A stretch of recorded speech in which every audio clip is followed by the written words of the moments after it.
É isso aí, pessoal. Ano de eleição por aqui e o que não falta no Brasil é assunto sobre política.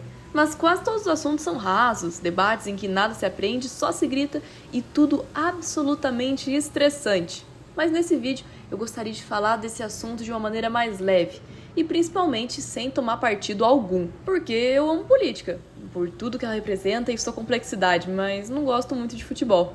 Agora, se esse vídeo é raso, me diz depois nos comentários, depende da sua visão. O Senhor das Moscas foi o primeiro romance de William Golding, publicado em 1954, e sempre que lemos um livro é interessante conhecer seu escritor e o que ele estava passando na época da criação do livro. Golding nasceu em 1911, na Inglaterra, viu o início e o fim da Segunda Guerra Mundial, inclusive se alistou na Real Armada Britânica. Com base em toda essa experiência, ele disse no futuro: qualquer pessoa que tenha passado por esses acontecimentos terríveis sem entender que o homem produz o mal como a abelha produz o mel, estava cega ou louca. Agora vamos falar mais sobre sua maior obra. Aviso que teremos spoilers e seria ótimo que você lesse o livro antes.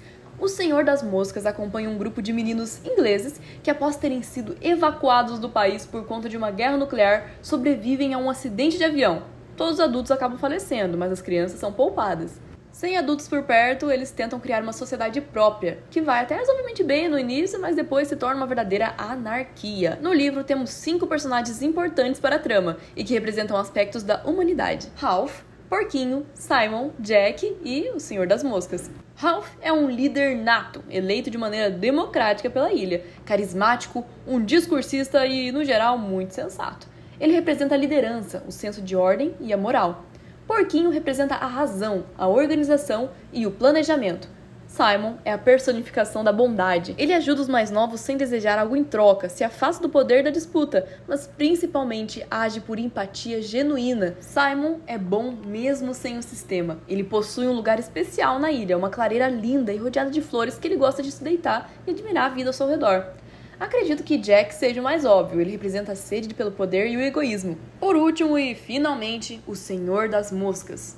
A primeira causa de intrigas do grupo é quando os pequenos, os meninos mais jovens que representam o povo, mostram uma preocupação com o rumor de que há uma besta na ilha. A princípio, os mais velhos ignoram o povo e não acreditam nessas histórias, mas logo, todos começam a temer a besta. Jack, se aproveitando do medo da comunidade e sendo o caçador da ilha e um dos meninos mais fortes da mesma, tenta tomar para si o lugar de líder, causando uma ruptura na comunidade, dividindo a sociedade. Devemos lembrar que o medo é a melhor maneira de controlar um povo. As pessoas se veem desesperadas e em busca de proteção, e caem nos braços do primeiro que oferece segurança, ignorando inclusive seus métodos.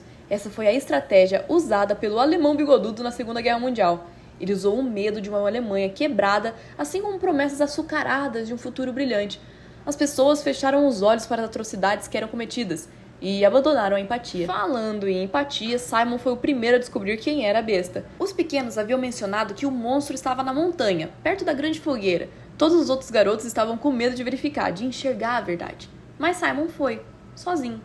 A tal besta se tratava de um soldado que havia caído de um avião alguns dias antes e acabado preso por seus paraquedas numa árvore, morrendo alguns dias depois. Sim, era isso. Como essas crianças confundiram um cadáver com um monstro horripilante, eu não sei. Vamos culpar a falta de visibilidade e a histeria coletiva. Simon corre para contar isso para os outros, mas acaba esbarrando com Jack e seus seguidores, que acabaram de caçar uma porca de forma violenta. Os meninos cortam a cabeça do animal e deixam fincada numa estaca bem no meio do pequeno santuário, entre aspas, de Simon. A cabeça de porco, rodeada por moscas, é a personificação da besta, que por sua vez significava o lado selvagem e cruel do ser humano, o medo irracional, como o pânico pode destruir a razão e a organização de uma sociedade. A verdadeira besta não está na ilha, está dentro deles. Simon é o primeiro a entender isso antes de todos, de forma intuitiva e quase espiritual. Ele entende algo que os outros não conseguem. O mal humano não precisa de um inimigo externo. Ao mesmo tempo, durante a tempestade, os meninos estão em frenesi na dança tribal, gritando e encenando a caça à tal besta. Simon surge da floresta tentando contar que a besta não existe. No escuro, com medo e por conta da histeria coletiva, o grupo o confunde com um monstro e o ataca. Ralph e Porquinho também estavam lá. Eles entram no círculo. Eles também participam do ataque. A morte de Simon marca o colapso da ideia da bondade natural como força suficiente para sustentar uma sociedade. Simon enxerga a verdade, sente empatia, não busca poder, entende a natureza. Mas isso não salva ninguém. Na verdade, isso o torna vulnerável. Muitas vezes ele é chamado de maluco pelos colegas. Depois de toda essa loucura, Ralph entra em choque. Ele diz claramente: foi assassinato. Ele sente culpa.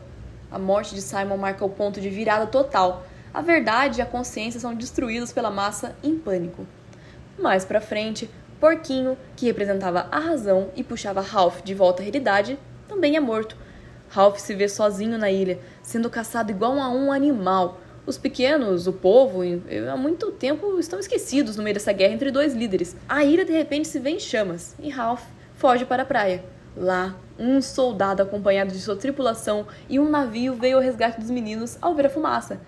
Eles estavam salvos, mas Ralph chora de tristeza. Chora porque sabe que teve sua infância perdida.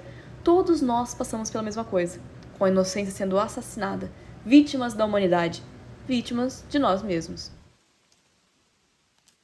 Me lembro que no meu primeiro ano de faculdade, meu professor de sociologia abriu a questão de onde vem o mal no ser humano e apresentou vários pontos de vista, sendo os principais: o homem nasce bom, a sociedade o corrompe, de Rousseau; o homem é naturalmente egoísta e violento, de Thomas Hobbes; o mal como resultado de mau uso da liberdade, de Santo Agostinho; o mal vem da ignorância, de Sócrates; e o mal como parte inevitável da existência, de Nietzsche. William Godwin escreveu esse romance contestando a teoria do bom selvagem de Rousseau, que diz que o homem nasce bom e a sociedade o corrompe.